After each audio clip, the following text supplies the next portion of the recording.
So months ago, I was contacted by the legal team of Desmond Marrow when he was still charged with a felony, when he was facing multiple decades in prison.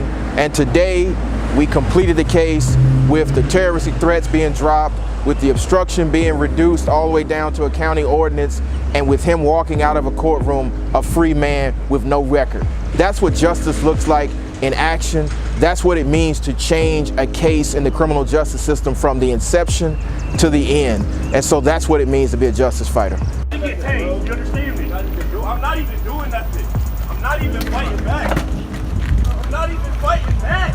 I'm not even fighting back. I'm not even doing nothing, man. What's going on, man? Oh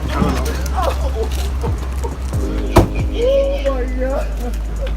You got shorts. I didn't even. It's unbelievable, man.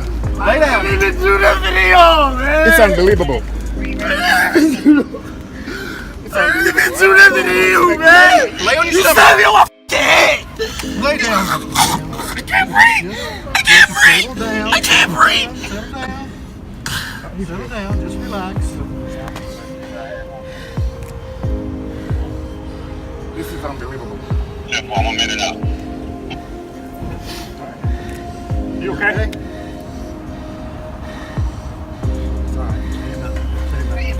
Shut up. Shut up. Shut up.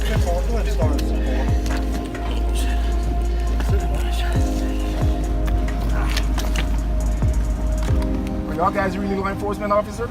Ultimately, the obstruction charge was reduced to a county ordinance, and the driving offenses, and Mr. Marrow was able to plead NOLO, so his record will be clean. But this is just a beacon of hope to all of the individuals who've been involved in these law enforcement cases, that justice can be served.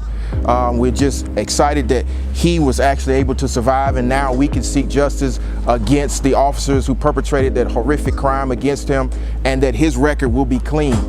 So this is a message to the entire community, but more importantly, the entire country, that once lawyers step forward to make sure that justice is achieved, we can hold law enforcement accountable. Yes, sir. Just like Greg said, you got to fight. And Greg, he is the true epitome of a justice fighter. And for my speech on the situation, I would just say this is what happened when God stepped in. He give you good lawyers. You got a praying family. You got a good support system, and just a generalization of the situation. I just feel at peace, and I'm very pleased with my attorney. There are nights when you're alone with your thoughts, with your mate. Me and my wife, we have many nights.